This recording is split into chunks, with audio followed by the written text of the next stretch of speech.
Ils ont changé le monde. Jean Lebrun. Les batailles navales.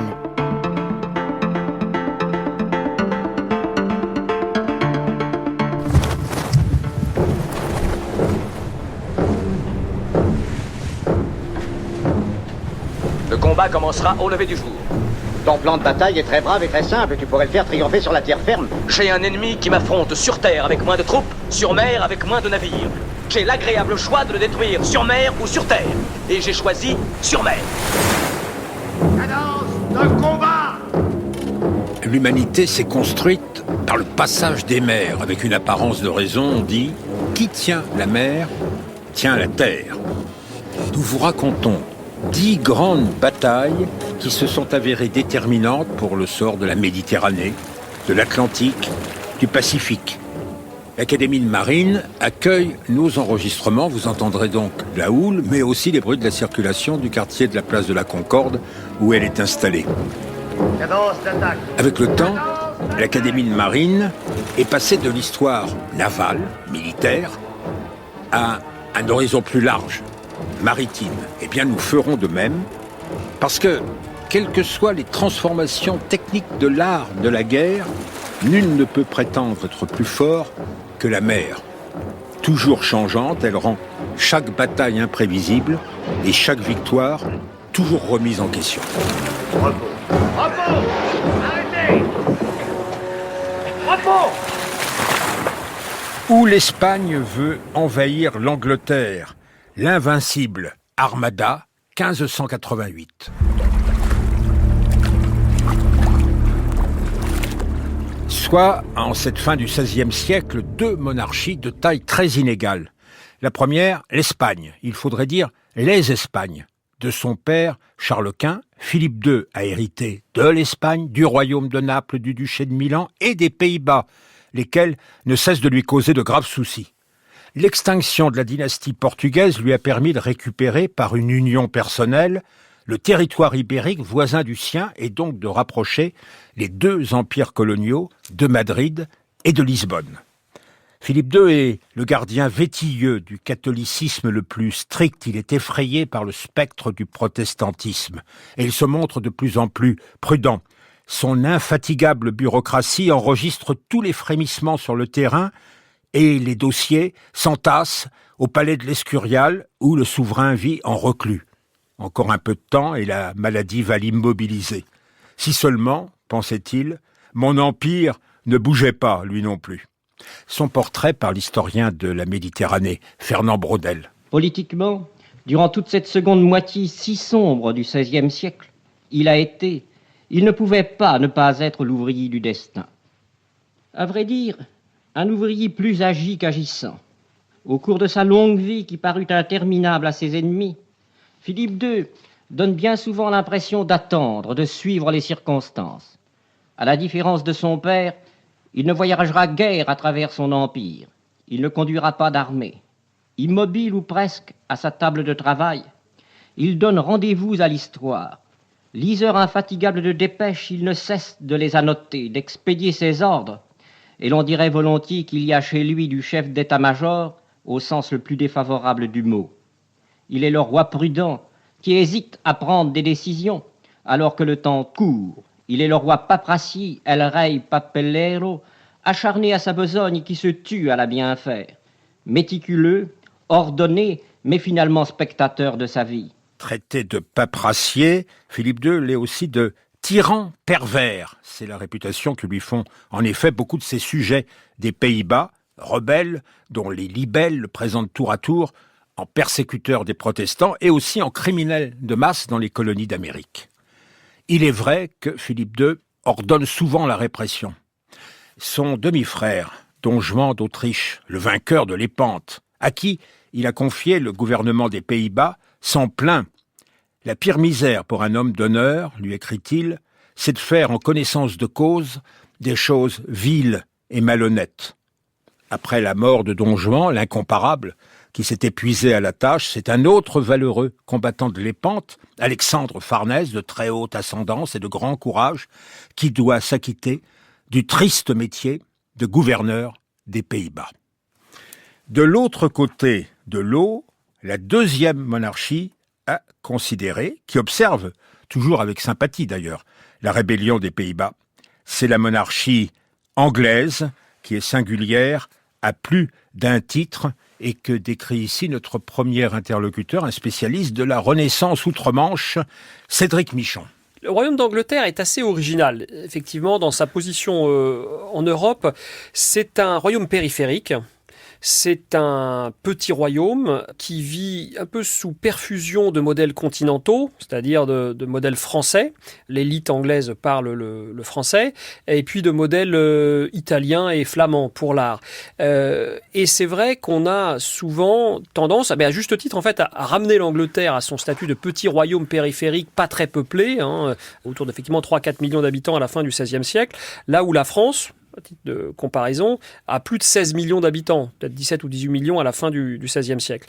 Il n'empêche que l'Angleterre a beau être un royaume périphérique, dans l'histoire de l'Europe, c'est pas un royaume secondaire. Et c'est un royaume qui a d'ailleurs occupé une bonne partie du royaume de France pendant près d'un siècle, un siècle avant que Élisabeth ne monte sur le trône d'Angleterre.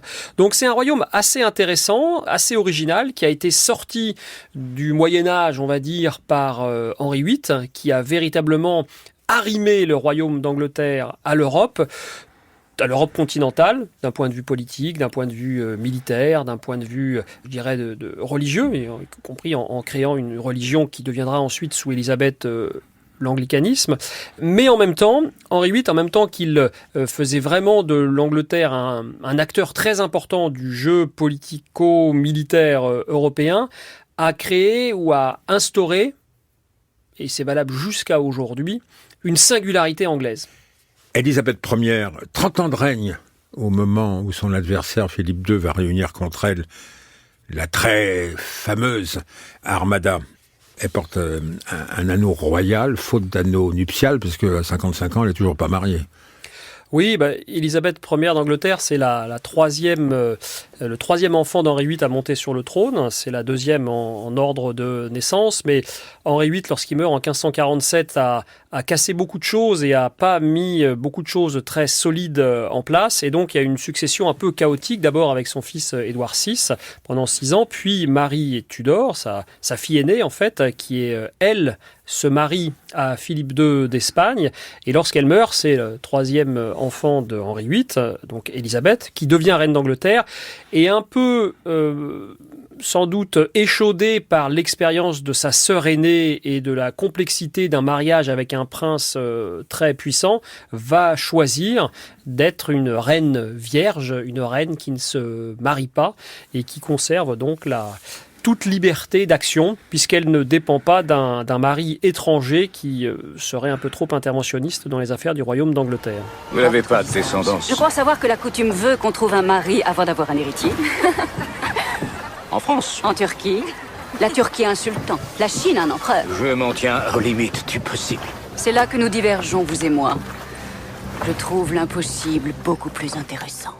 Il y a une relation très, très étroite dans la chrétienté occidentale entre le personnage du prêtre et le personnage du roi. C'est-à-dire qu'il y a eu des femmes qui étaient reines, comme chacun sait, mais normalement, une reine est l'épouse d'un roi, précisément. Et sa principale fonction, comme chacun sait, est quand même la reproduction de la lignée royale. Or, évidemment, Élisabeth va transgresser tout à fait ce double impératif. Elle va le transgresser, non pas parce qu'elle veut transgresser dans l'absolu, mais parce qu'elle n'a pas d'autre possibilité pour affirmer son pouvoir. Et que si elle-même n'affirmait pas son pouvoir, eh bien, qui est-ce qui risquerait de monter sur le trône? On ne sait pas trop. Oui, elle est la reine de la transgression. Elle ne voit donc pas pourquoi son royaume devrait être exclu des nouvelles grandes routes maritimes exploitées par les bateaux de l'Espagne et du Portugal. Et elle encourage ses meilleurs hommes de mer, Drake, Hawkins, bien d'autres, à les poursuivre par une guerre de course de corsaires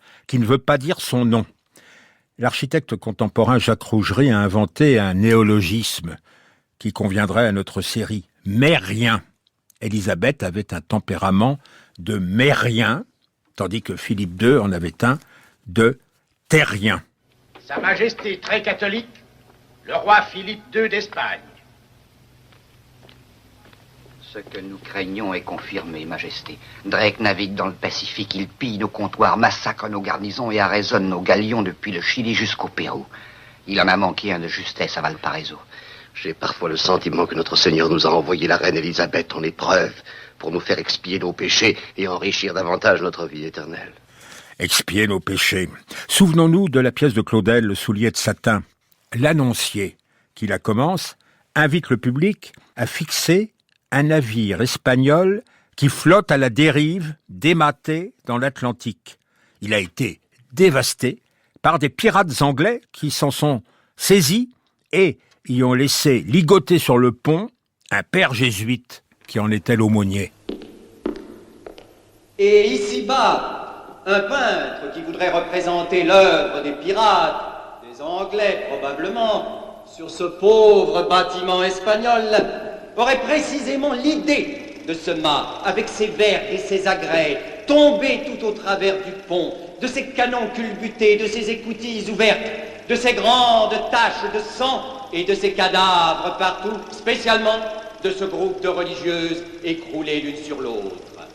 Au tronçon du grand mât est attaché un père jésuite, comme vous voyez, extrêmement grand et maigre. La soutane déchirée laisse voir l'épaule nue. Le voici qui parle comme il suit. Seigneur, je vous remercie de m'avoir ainsi attaché, mais c'est lui qui va parler. Écoutez bien, ne toussez pas et essayez de comprendre un peu.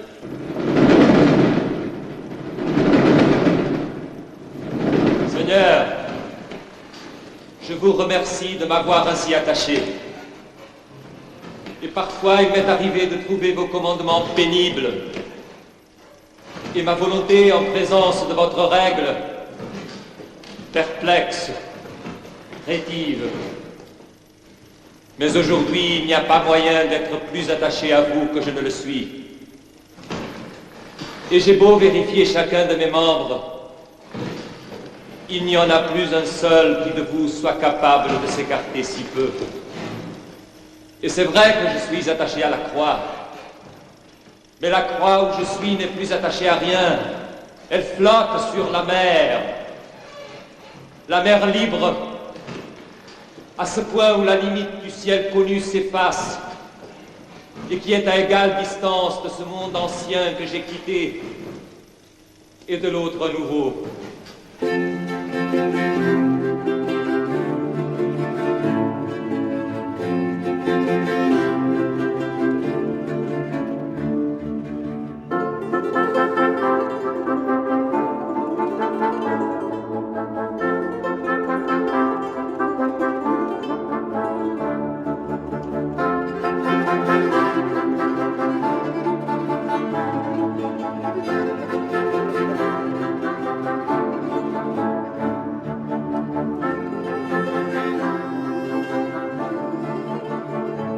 L'Empire espagnol est mis au martyre par les corsaires, les pirates anglais, enfin, pour les Espagnols, qui n'est pas espagnol est pirate. C'est l'habitude des empires qui croient pouvoir tout contrôler que d'être ainsi saisis par un défi. Peut-on d'ailleurs tout contrôler ? Question à Alexandre Jublin, c'est un pionnier de la nouvelle génération de l'histoire navale et notre deuxième interlocuteur aujourd'hui. On n'a jamais le monopole des mers. Enfin si, on peut l'avoir légalement. C'est d'ailleurs pour ça qu'il y a une réelle insistance des Espagnols pour réaffirmer cette prééminence juridique. À chaque fois qu'ils croisent quelqu'un, ils réaffirment que c'est à eux. Mais dans une certaine mesure, ça ne fait que marquer le fait qu'ils sont totalement impuissants à réglementer et à régenter efficacement les mers. C'est vrai. Depuis le début du XVIe siècle, il y a déjà des marchands diepois, Jean Angot, etc. Toujours, il y a des gens qui vont en Amérique. Ensuite, c'est la question de est-ce qu'on réussit à s'y installer, est-ce qu'on réussit à y prendre pied, ça c'est plus difficile. Mais il y a toujours un trafic, il y a toujours un commerce. C'est un commerce qu'on peut appeler, d'ailleurs que les Espagnols appellent la piraterie. La piraterie, fondamentalement, qu'est-ce que c'est ? C'est une qualification juridique que les Espagnols imposent pour les navires qui ne sont pas espagnols et qui vont là où les Espagnols pensent qu'ils ne devraient pas aller. Mais alors, les historiens de la piraterie disent maintenant que dès qu'il y a un empire, il y a nécessairement des pirates. C'est l'empire qui appelle les pirates. L'empire est une fiction juridique qui, sur les mers, a du mal à se faire respecter, toujours. Alors ça, l'Espagne, à certaines époques, y réussira mieux qu'à d'autres, mais fondamentalement, l'Espagne ne réussira jamais à supprimer tout commerce anglais, français, hollandais plus tard, sur les côtes américaines. Cédric Michon. Lorsque les Anglais commencent à vouloir, et les Français aussi d'ailleurs, commencent à vouloir s'intéresser à ces grandes découvertes, tout le terrain est occupé. Donc les Anglais n'ont pas d'ambition de conquête dans les colonies espagnoles. Je veux dire, ça n'a pas tellement d'intérêt. Les Espagnols sont là, ils sont bien là. Donc ce que proposent les Anglais, c'est tout simplement de commercer en fait avec ces colonies espagnoles dès les années 1540, 1550. Et il y a là une interdiction formelle de la part de la monarchie espagnole qui ne veut pas, enfin qui interdit à ces colonies américaines de commercer avec une autre entité que l'Espagne. Donc les Anglais comprennent qu'ils ne pourront pas commercer avec ces colonies, et donc ils changent leur fusil d'épaule, ils s'adaptent, et donc ils multiplient les privateers, c'est-à-dire les corsaires, et plutôt que de commercer, ils pillent, ils attaquent effectivement les lourds galions espagnols. Donc la guêpe, le frelon britannique. Effectivement, et une guerre de course qui est, donc course au sens de ces corsaires, encore une fois, qui est très brillante. C'est-à-dire qu'ils ont des marins exceptionnels. Il y a Drake, bien sûr, il y a Sir John Hawkins aussi, il y a Martin Frobisher, il y a toute une série de très grands corsaires anglais. Et on considère que ces corsaires anglais, vous voyez, dans les années 1580, je dirais dans la décennie qui précède l'Invincible Armada de 1588, il y a à peu près 200 expéditions par an. C'est absolument considérable. Et ces 200 expéditions par an, on considère qu'elles rapportent en marchandises pillées autour de 200 000 livres sterling par an. Et 200 000 livres sterling par an, c'est assez pratique. On a un élément de comparaison. C'est à peu près les recettes de la monarchie anglaise à ce moment-là. Alors le nom qui va surgir maintenant et prévaloir dans la mémoire anglaise, c'est celui de Francis Drake. À l'instant dont nous allons parler, c'est un homme déjà mûr, assez court et rond, mais le plus grand marin de l'époque sans doute. Fils d'un pasteur qui servait sur un navire, il a été mousse, matelot, gabier, aspirant. À 15 ans, il avait déjà navigué en contrebande sur les côtes africaines, tentant de l'activité de négrier. À 20 ans, il était capitaine de bateaux corsaires. C'est un dieu anglais que la reine Élisabeth se plaît à utiliser, mais pour les Espagnols, c'est le diable en personne. Écoutez bien, disait tout à l'heure Claudel, ne toussez pas.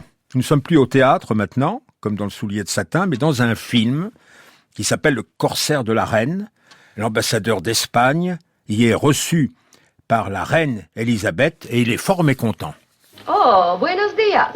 Nous sommes désolés d'apprendre que votre Excellence a encore un grief à formuler. Dans son dernier courrier, Sa Majesté le roi d'Espagne me demande d'exprimer à votre Majesté son extrême inquiétude au sujet des attaques répétées que les navires anglais lancent contre les biens espagnols. Sur tous les océans, des pirates téméraires détruisent les navires espagnols et saisissent leur cargaison. Ces pratiques, madame, ne sont guère compatibles avec les relations amicales qu'entretiennent nos deux pays. Votre inquiétude nous touche beaucoup, mon cher ambassadeur. Dans ce cas, permettez-moi de suggérer que votre Majesté fasse un exemple en punissant le plus notoire et le plus malfaisant de ses flibustiers, le capitaine Drake. Drake? Drake? Lord Burleigh, où est ce capitaine Drake? Je ne puis hélas éclairer votre Majesté. Oh, nous nous proposons d'écrire au roi d'Espagne personnellement, mon cher ambassadeur. Et nous lui ferons savoir que nous avons l'intention de punir ce capitaine, dès que l'occasion s'en présentera. Justement, madame, l'occasion s'en présente aujourd'hui. On m'a signalé que le capitaine Drake se trouve au palais en ce moment et qu'il attend d'être reçu. Oh, c'est tout à fait impossible, monsieur l'ambassadeur. Oh, non, non. Qu'on le fasse comparaître devant nous.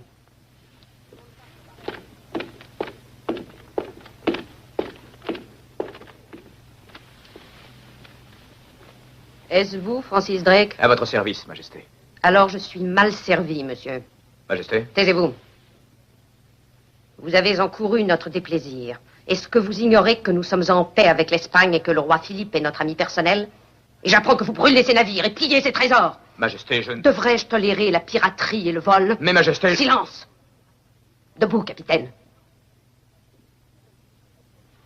Donnez-moi votre épée.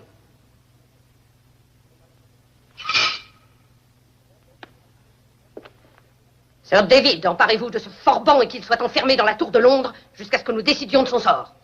La manière dont votre majesté fait respecter les lois sera citée en exemple dans les siècles à venir. Ambassadeur est naïf, parce que vous venez d'assister en direct à une de ces ruses auxquelles Élisabeth l'a pourtant accoutumé.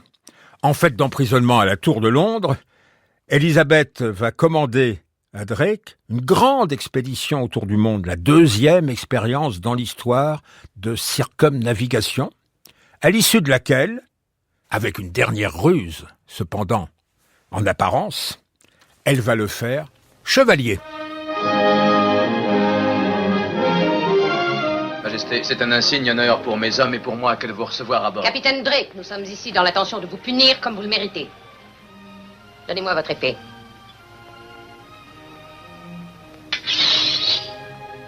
Maintenant, à genoux. Le roi d'Espagne demande votre tête. Cette lame est-elle bien effilée? Elle est bien émoussée à force d'avoir servi, Majesté. Voyons si elle peut servir à l'usage que nous lui proposons. Relevez-vous, Sir Francis Drake. Maintenant, montrez-moi ma part du butin.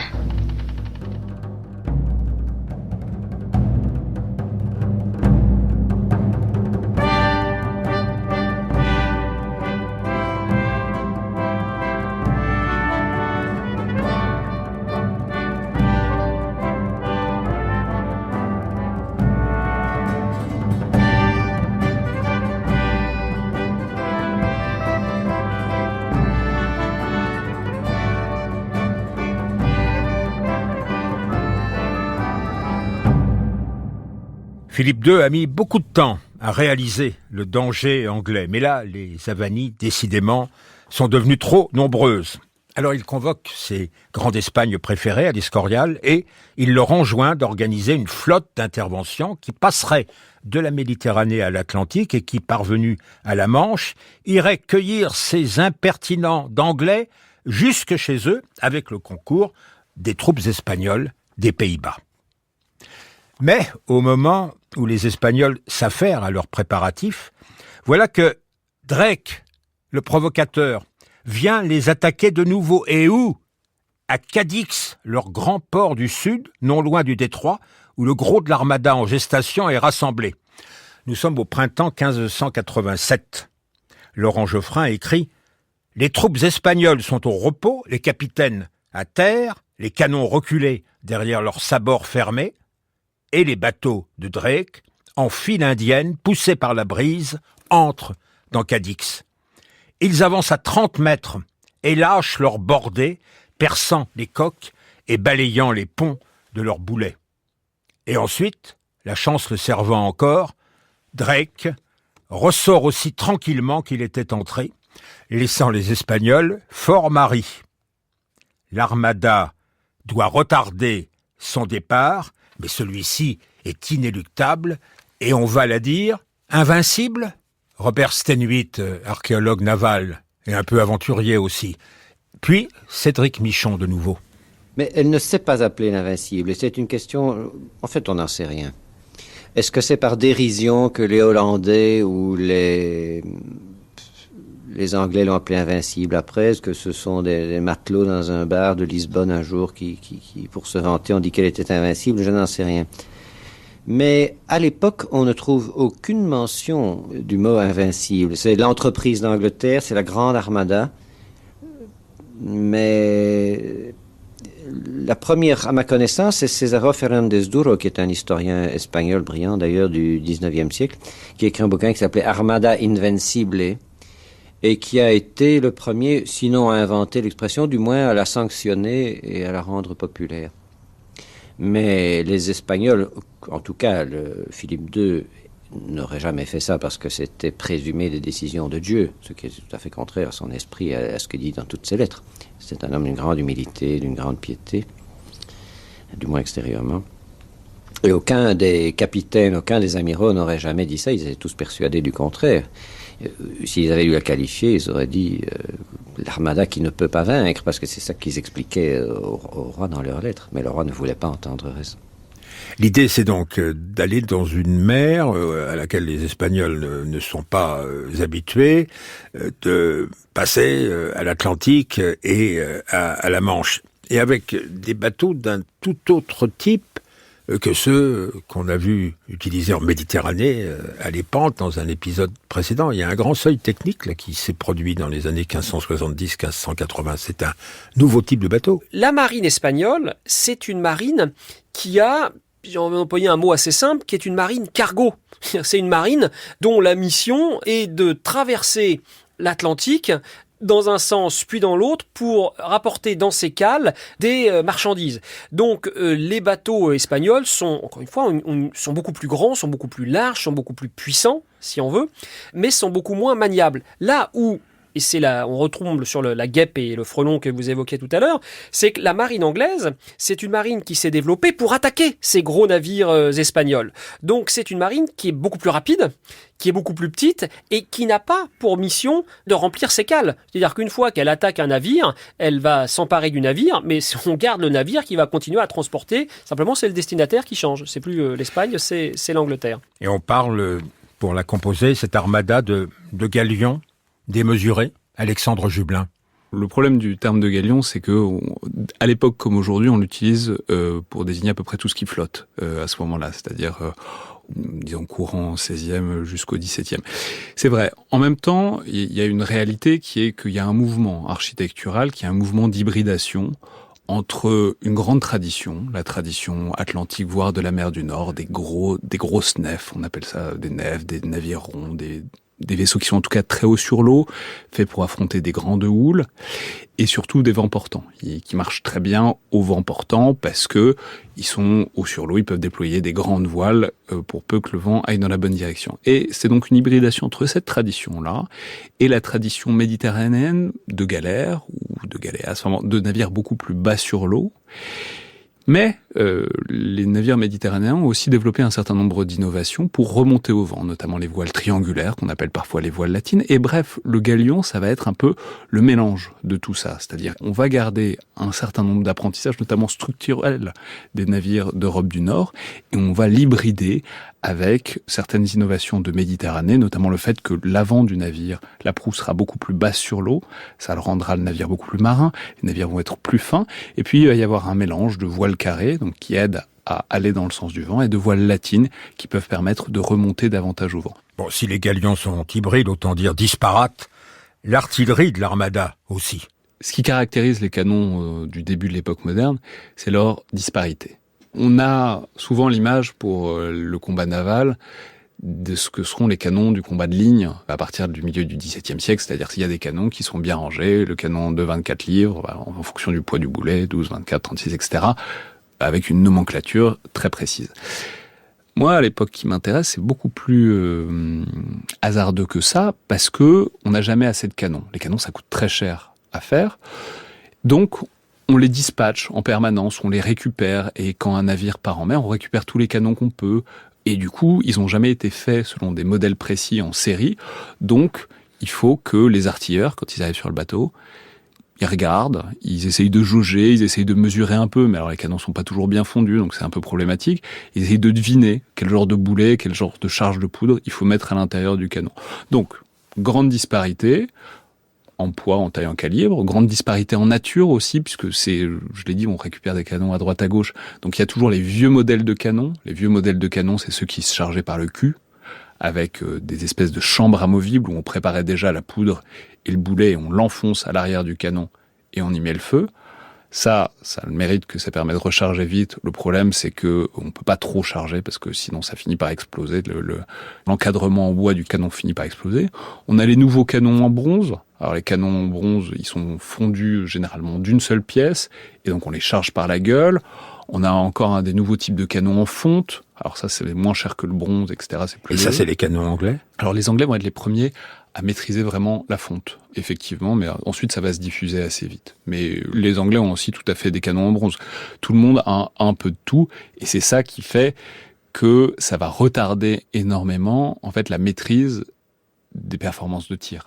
Et Alexandre Jublin, quid des équipages? Est-ce qu'ils sont unis? Les Espagnols ont par ailleurs cette particularité pendant longtemps qu'ils vont embarquer des soldats. C'est ce qui est un modèle différent du modèle anglais notamment, puis hollandais. C'est-à-dire l'importance des troupes terrestres culturellement est tellement forte en Espagne que les tercios espagnols ont une vraie importance et du coup, dans les flottes espagnoles, on se dit que les gens qui doivent combattre, ce sont les soldats espagnols, donc les tercios, donc on embarque les tercios à bord. Et évidemment, ça fait des problèmes sans fin dont tout le monde se plaint en permanence parce que les soldats espagnols sont notoirement indisciplinés. Alors, disciplinés au feu, mais notoirement caractériels. Et du coup, il y a énormément de plaintes de capitaines qui se plaignent que les soldats ne font rien, sont paresseux, tapent les marins, entravent la bonne marche du bord, refusent de faire les choses quand on leur dit. Et du coup, c'est réellement extrêmement problématique quand il y a un équipage de guerre constitué entre une partie de marins qui manient le navire et une partie de soldats qui sont là pour la bataille. France Culture, ils ont changé le monde. Jean Lebrun. Les batailles navales.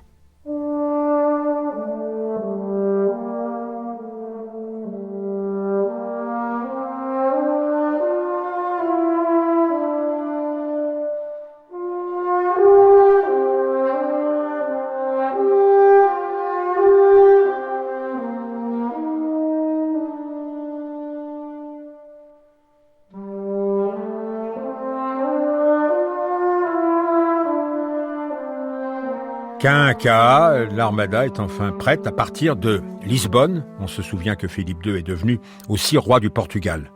Nous sommes maintenant en 1588. Philippe II a bien choisi son moment politique car la France à l'époque est déchirée par les guerres de religion. Elle a d'autres soucis en tête et elle laisse les Espagnols contourner tranquillement ses côtes. L'armada parvient ainsi aux environs de Calais les premiers jours d'août. L'objectif est de faire la jonction avec les troupes terrestres espagnoles des Pays-Bas que leur gouverneur, Alexandre Farnèse, duc de Parme, doit conduire jusqu'en Flandre avant un débarquement commun qui pourrait avoir lieu dans le Kent, par exemple. Si les Espagnols avaient réussi à débarquer, c'était réglé. Effectivement, c'était réglé en quelques jours ou en quelques semaines. Concrètement, les Espagnols transportent 20 000 soldats. Leur idée, c'est de relâcher au large des Flandres et d'embarquer dans les ports flamands, 30 000 soldats espagnols ou au service des Espagnols qui sont dans les Flandres dans le contexte de l'affrontement de la guerre des Pays-Bas, entre le sud et le nord, enfin entre l'Espagne et puis les protestants des Pays-Bas. Donc ça fait 50 000 hommes. L'idée c'est de débarquer 50 000 hommes dans le Kent qui marcheraient vers Londres pendant que l'armada poursuivrait, elle, son chemin, pas très longtemps, pour rentrer dans l'estuaire de la Tamise et remonter sur Londres. Si les Espagnols débarquent, l'armée anglaise, effectivement, a priori, bon, c'est toujours facile de faire de l'histoire-fiction, mais vraiment sur le papier, l'armée anglaise serait balayée. Et donc, c'est vrai que ce serait dans ces cas-là la fin de la dynastie Tudor, et puis l'arrivée sur le trône d'un prince dont on ne sait pas qui ce serait exactement. D'ailleurs, Philippe II est volontairement flou. Ce serait pas lui a priori, mais ce serait de trouver quelqu'un qui serait favorable au catholicisme d'abord, et puis à l'Espagne ensuite. Alors, on imagine que Philippe II a échafaudé des hypothèses, mais laissons de côté la fiction, revenons au réel. Les vaisseaux commencent à approcher. Drake est en train de jouer à la balle, ou aux boules, peu importe les versions, quand les moulins et les bâtiments en bord de mer commencent à émettre des signaux d'alerte. Et que croyez-vous qu'il fait ? Tous les élèves du Royaume-Uni, et encore plus depuis la bataille de Londres de 1940, connaissent par cœur la leçon de flegme donnée alors par le corsaire devenu vice-amiral. Capitaine Drake! Capitaine! On a ici les signaux sur les falaises. L'armada a été aperçue. Messieurs, terminons la partie d'abord. Nous battrons l'Espagnol ensuite. Bien joué, Sir Francis. Merci, Monsieur Marsh. D'ailleurs, la marée ne sera favorable que dans 2 heures, n'est-ce pas? Oui, c'est évident, capitaine. Il faut dire qu'à cet instant précis, la mer montait et interdisait toute sortie aux bateaux anglais qui auraient voulu aller à la rencontre des Espagnols. Il faut ajouter aussi que le bon mot de Drake, comme beaucoup en histoire, a été inventé toujours. Histoire et fiction. On ne sait pas dans quelle mesure les choses se sont passées exactement comme on les raconte, mais ce qui est certain, c'est que L'Espagne a pour elle la puissance de l'armada, mais l'Angleterre a pour elle, je dirais, l'expérience de ce qu'elle fait depuis quelques décennies et plus précisément ce qu'elle fait depuis une dizaine d'années. C'est-à-dire qu'on peut assez facilement imaginer qu'un homme comme Drake considère qu'ils sont très supérieurs en termes de combat naval aux Espagnols. Et là, c'est un peu parce qu'il y a une mutation de ce que c'est qu'un combat naval, c'est-à-dire que dans la première moitié du XVIe siècle, ce qui change en Angleterre, c'est que la bataille navale devient une vraie bataille navale, et on retombe sur ce que je disais il y a quelques instants, sur ces navires anglais qui sont plus maniables. Et ce qui est important pour ces navires de guerre anglais, c'est pas combien de soldats ils transportent, c'est combien de canons ils transportent. Et donc, Sir Francis Drake, il sait que il considère, et l'expérience des 10 années qui précèdent lui donne raison a priori de considérer ça, que sur un combat strictement naval, il gagnera. Et donc c'est pour ça qu'il n'est pas plus paniqué que ça, et il dit on y va. L'approche de l'armada pourrait impressionner pourtant. Laurent Geoffrin l'a décrite ainsi. Une forêt de voiles ornée de croix et de figures de saints, des châteaux dressés au-dessus de la mer, des flammes de tissu flottant au vent, des soldats harnachés dont le casque accroche les rayons. Toute la puissance de l'Espagne se tient là, marquée aux couleurs de son roi et de son Dieu, et s'apprêtant à châtier la rebelle Angleterre. Du côté espagnol, c'est un grand qui commande, le duc de Medina Sidonia. Il manque d'expérience militaire, son caractère plutôt modeste l'a empêché d'exprimer jusqu'au bout devant le roi les doutes qu'il habite sur l'entreprise. Dans son fort intérieur, il la juge disproportionnée. Et du côté anglais, Drake n'est pas le premier. Son supérieur, c'est Lord Effingham. Mais par bonheur, il s'entend bien avec lui et il connaît d'expérience son alter ego, John Hawkins. Et puis les compères sont servis par le fait qu'ils naviguent dans des mers qui leur sont familières.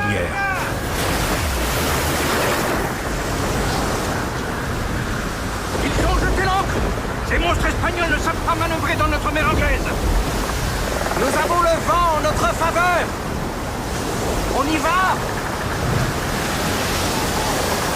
Allons-y! Adieu va, mon ami! Walter! N'oubliez pas de sauter!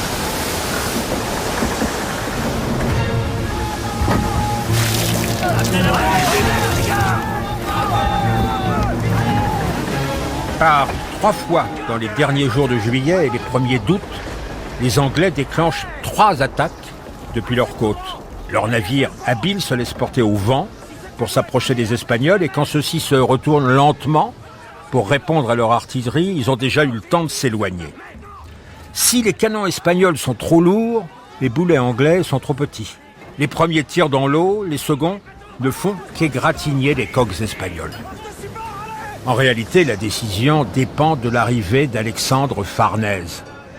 Medina Sidonia, le commandant espagnol, guette en vain les signes avant-coureurs des renforts qu'il attend. Sa flotte n'est pas à l'aise dans des espaces souvent étroits pour elle. Alors s'il va vers le Pas-de-Calais pour attendre la jonction espérée, il risque de trouver beaucoup de bancs de sable. Mais où patienter avant que le duc de Parme ne s'annonce enfin? Cédric Michon. Les choix ne sont pas considérables qui s'offrent à la marine espagnole, mais en tout cas les faiblesses de ce lieu auquel on peut ajouter un temps favorable aux Anglais. Et à quoi n'est pas habituée la marine espagnole. Voilà, exactement, et qui sont en fait des vents qui soufflent vers la côte. Et ce que vont faire les Anglais, c'est qu'ils vont en fait envoyer sur la flotte espagnole des brûlots, peut-être une douzaine de navires qui sont des navires en flammes, qui mettent en flammes et qui vont désorganiser en fait la flotte espagnole, puisque un certain nombre de navires vont prendre feu. Si le vent est avec nous, Walter, nous pouvons les attaquer avec des brûlots. 6 vaisseaux qui pénètrent dans la formation espagnole. Cela peut les contraindre à se disperser. Mais pas moyen de s'approcher d'eux. Il faut briser leur formation, c'est notre seule chance. Donc les capitaines des navires espagnols cherchent à éviter les brûlots, à les fuir, c'est ça. À aller plus loin. Alors c'est ça, il lève l'ancre, il cherche à les fuir. Il ne la retrouve pas nécessairement Voilà. dans le désordre qui va s'établir. C'est ça, il y a un désordre, un chaos qui s'établit et un affrontement dans la foulée des navires anglais qui viennent attaquer cette marine espagnole qui est très largement désorganisée. Donc la bataille de Gravelines, le 8 août, c'est une bataille qui est perdue par les Espagnols. Mais ce qui est assez paradoxal en fait, c'est que ça n'est pas un désastre espagnol. C'est-à-dire que les Anglais... D'abord, la configuration des lieux fait que même si vous avez peut-être autour de 250 navires qui sont sur place, il y a quand même beaucoup de navires anglais qui sont arrivés en renfort, les navires qui s'affrontent, ils sont 50, 60 à tout casser. Et ensuite, les pertes ne sont pas considérables, c'est-à-dire que les pertes sèches, on va dire, de navires détruits et qui coulent. En revanche, les navires endommagés, les navires espagnols endommagés, toujours par ces petits navires anglais rapides et qui tirent des bordées de canons sur bordées de canons, eux sont très nombreux.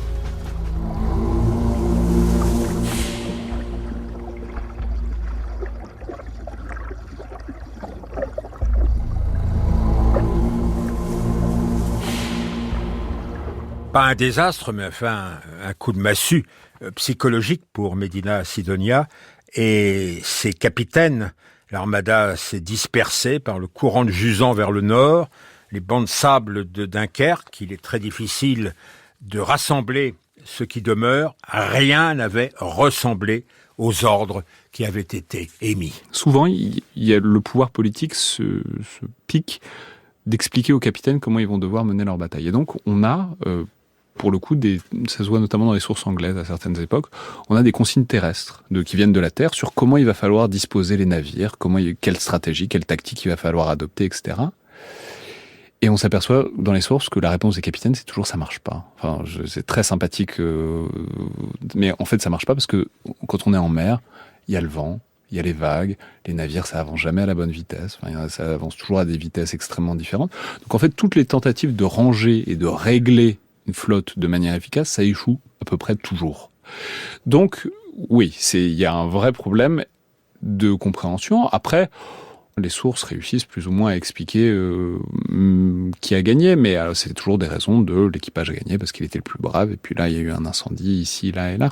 C'est-à-dire, c'est beaucoup plus difficile de connecter une tactique victorieuse à un résultat, en tout cas à cette époque-là, que sans doute à terre. Les consignes avant la bataille des souverains ne sont pas applicables. Les rédactions après la bataille des capitaines sont un peu floues. Elles sont un peu floues, elles sont aussi assez souvent très auto-laudatrices, appelons ça comme ça. C'est-à-dire très souvent, les capitaines ils ont tout bien fait. Si on les écoute, ils ont combattu jusqu'au dernier, plein de courage, etc. D'ailleurs, parce qu'on a aussi assez rarement des comptes rendus de défaite. Qu'il faut invoquer Dieu, la Vierge, le miracle. Dans les récits de l'invincible Armada, les Anglais parlent, je ne sais pas moi, de la liberté religieuse qu'ils auraient incarnée face au catholicisme tridentin de Philippe II, et comment les Espagnols expliquent-ils leur défaite alors qu'ils défendaient le vrai Dieu. Alors déjà, les Anglais, ils parlent pas beaucoup de la Vierge, mais c'est toujours un peu la même chose. C'est quand on a gagné, c'est grâce à Dieu, et quand on a perdu, c'est à cause de ses péchés. Les procédés de justification sont assez classiques et sont assez bien rodés. Mais fondamentalement, surtout sur le déroulé de cette bataille, c'est difficile de pas y voir quelque chose comme la colère divine, quand bien même on est espagnol. Cette tempête qui se déclenche au mauvais moment, etc., etc. Évidemment, ça appelle du religieux.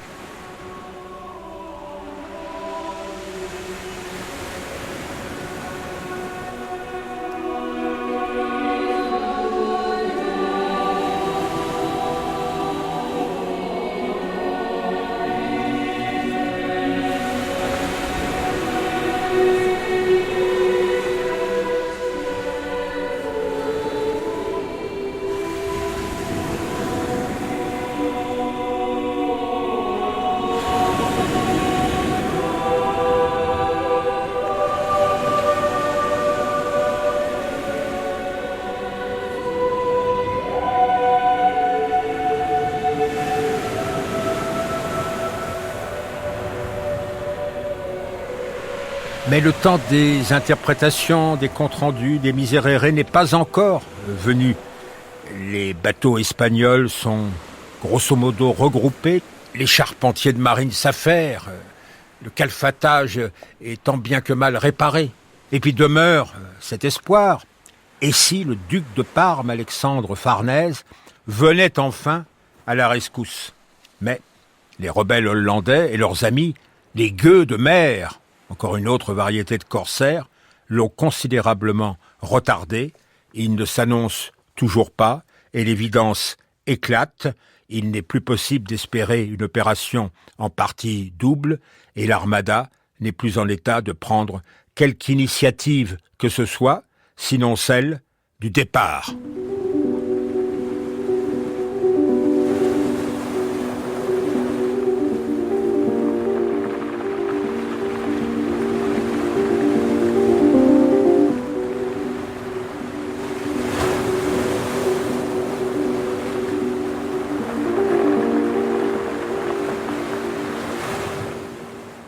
La décision est prise d'appareiller le 13 août 1588. Pour rejoindre l'Espagne, Medina Sidonia prend le parti d'oser la route maritime qui contourne au nord l'Écosse et de mettre le cap sur les îles Shetland. Les cartes manquent, les pilotes qu'on réquisitionne parmi la population des matelots et des pêcheurs sont incertains, le temps méchant de l'Écosse éprouve bateau et équipage, l'eau rentre en cascade, les hommes pompent jusqu'à épuisement, les mâts penchent dangereusement. Combien de fois les Espagnols se sont-ils sentis poussés vers une côte invisible dont la présence proche annonçait la mort plutôt que le Havre? Les Écossais, en effet, bien que catholiques, ne sont pas prêts à leur faire bon accueil. Peut-être se seraient-ils mieux comportés avec des Français? De toute façon, un clan leur aurait-il offert l'hospitalité que l'autre clan écossais les aurait rejetés? Le vrai désastre de l'armada, c'est ici. Les naufrages ne se comptent plus et leur localisation reste encore difficile aujourd'hui. Ainsi, celle du San Juan au large de Tobermory, au nord de l'Écosse. Une rumeur prétend que ces cales étaient remplies de lingots d'or. Et le clan Maclean, qui tient ce coin de pays, poursuivra la recherche du trésor de génération en génération, encore au lendemain de la Seconde Guerre mondiale, comme le raconte le commandant français Vuillez. C'est sur la rade désolée de Tobermory, perdue dans les brumes du nord de l'Écosse, que la demande du duc d'Argyll, 2 bâtiments spécialisés de la marine britannique, effectue des recherches sur l'épave d'un galion qui explosa et coula dans la baie en 1588. Ce galion serait, dit-on, le duc des Florencia, de 961 tonnes, chargé de 50 millions de ducats d'or. D'autres experts opinent plutôt pour le Jean-Baptiste de Sicile de 800 tonnes qui aurait porté dans ses flancs la paix de l'armée espagnole rassemblée en Flandre en vue de l'invasion. Dans l'un et l'autre cas, il y aurait quelques 80 millions de dollars à récupérer. Le jeu en vaut la chandelle. Mais pourquoi est-ce le duc d'Argyll, père d'Angleterre et chef d'un clan écossais, qui revendique ce trésor? La loi internationale concernant les épaves n'accorde-t-elle pas la priorité au découvreur, ou plus précisément, à celui qui récupère l'épave? Exactement, sous réserve que celui-ci veuille bien céder sa quote-part à l'autorité riveraine, à savoir l'administration maritime du port le plus proche. Mais dans le cas de Tobermory, il y a un considérant tout à fait spécial. Les épaves de la baie ont été cédées en nue propriété au duc d'Argyll et à leur descendance par une ordonnance royale de 1648 encore en vigueur. En conséquence, le duc d'Argyll est seul qualifié pour récupérer le trésor. On comprend qu'ils s'y ont pris avec sa activité. Alors ces recherches-là sont restées vaines, au moins ont-elles servi à améliorer les matériels qui ont pu repérer d'autres épaves. L'épave la plus spectaculaire qu'on ait retrouvée de l'armada, c'est celle de la Girona.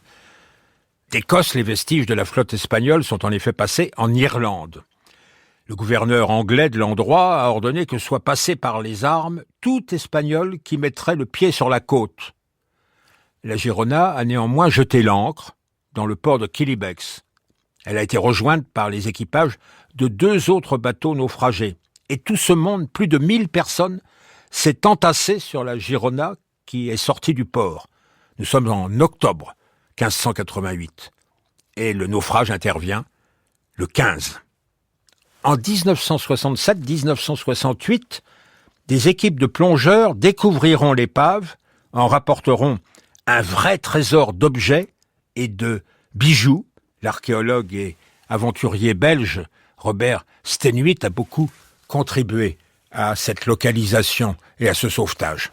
Ce n'étaient pas des vaniteux, c'était des gens pour qui avoir la plus grosse chaîne, les plus belles bagues, les plus beaux bijoux, les plus belles enseignes de chapeau était aussi important que pour un homme d'affaires d'avoir un costume sur mesure venant de chez Saks avec la cravate à la mode et les chaussures à $600 et le manucure à $100 la séance. Parce que sinon, on n'est pas considéré. Donc voilà. Voilà pourquoi ces gens partaient à la guerre couverts de bijoux. C'était des frais professionnels pour les bijoux. Donc ces gens-là, sur ce navire, c'était du concentré d'histoire, c'était du concentré de trésors et du concentré de drames. 3 naufrages, 1200 morts, dont tous les gens de qualité. Parce que parmi les survivants, il y avait un canonnier, 2 matelots galériens, qui ont été rapatriés finalement et qui ont parlé à des gens que leur envoyait l'ambassadeur d'Espagne en France, une fois qu'ils sont rentrés à Dunkerque, quoi qu'elle est, je ne sais plus. Et c'est grâce à eux que j'ai eu une partie des informations qui m'ont permis de trouver l'épave. Mais enfin, il y avait très peu de choses. Et finalement, c'est la toponymie qui m'a permis de corriger les erreurs de tous les historiens qui avaient tous ensemble dit que l'épave se trouvait là alors qu'elle était à des milles et des milles de là. Mais j'ai trouvé dans la région approximative du naufrage, sur des cartes qui avaient été faites au XIXe siècle par les océanographes anglais, j'ai trouvé la mention d'une grotte aux Espagnols, d'une pointe des Espagnols et d'une baie des Espagnols. Je suis allé plonger là et en 2 heures, j'ai trouvé les traces d'un naufrage qui ne pouvait être que celui de l'Armada parce que j'ai retrouvé des grands saumons de plomb en forme de bateau avec des marques en chiffres romains. Et ça m'a rappelé quelque chose que j'avais lu jadis au British Museum, qui était le récit d'un autre collègue à moi qui lui aussi avait récupéré au XVIIIe siècle des épaves de l'Armada. Il décrivait exactement ces lingots en forme de bateau pointus aux extrémités, dont le poids correspondait à ce que j'avais. En plus, j'ai trouvé 2 canons de bronze, dont l'un portait les armes royales de Philippe II. Et puis, en remuant les cailloux, des pièces de 8 un peu partout et des petits morceaux d'or.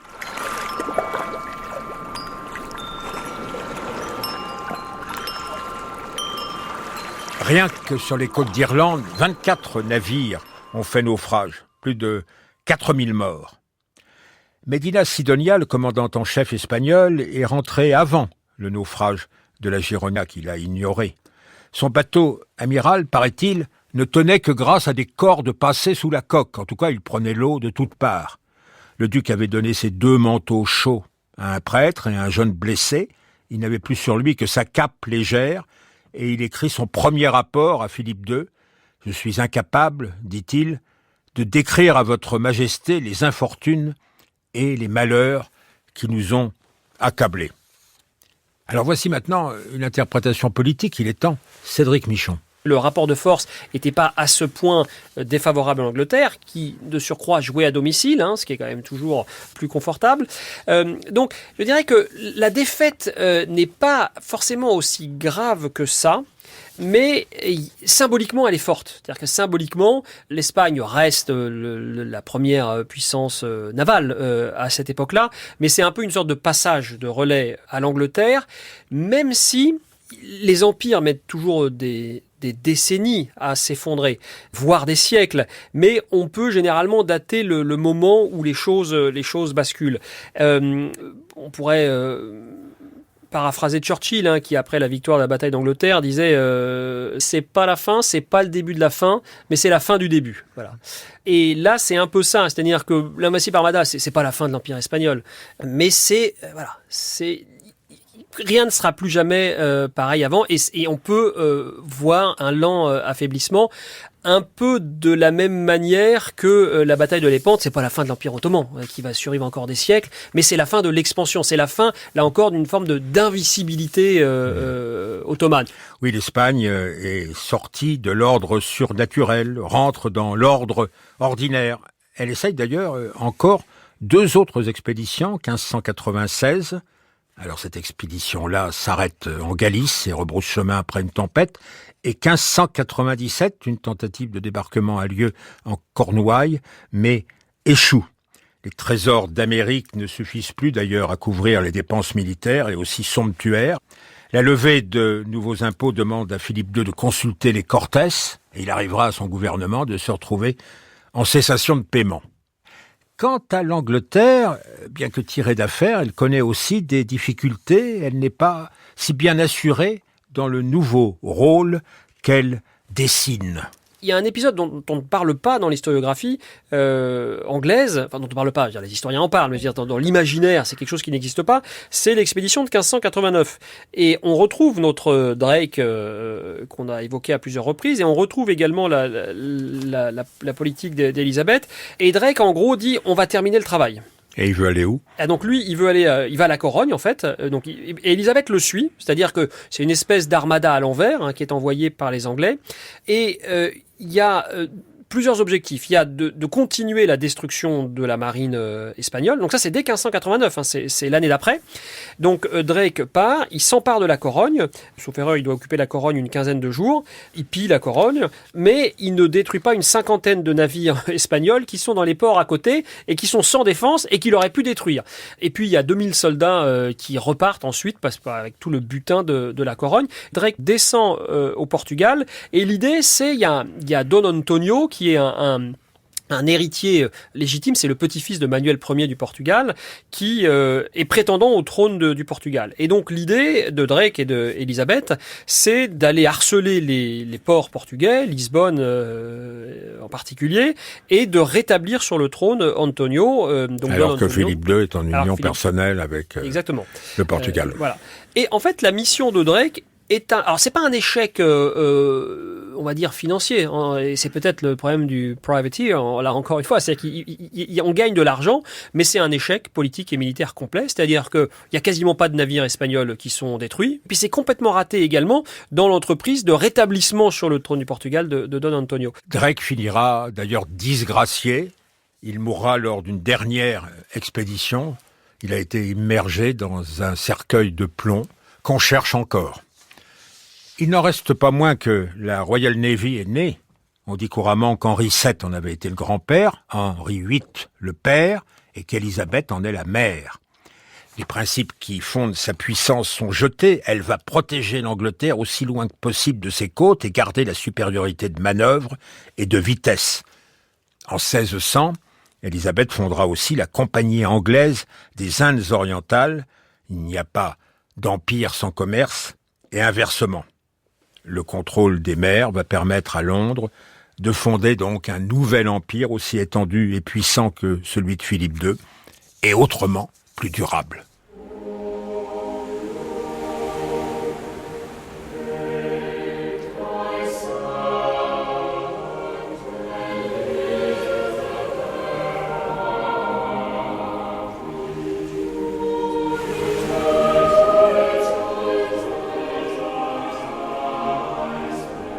Nous remercions l'Académie de Marine et nos deux intervenants, Alexandre Jublin et Cédric Michon, dont on retrouvera les titres des livres sur notre site.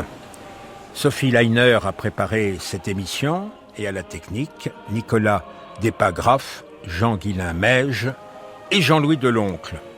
Quant à la réalisation, Anne de Pelchin.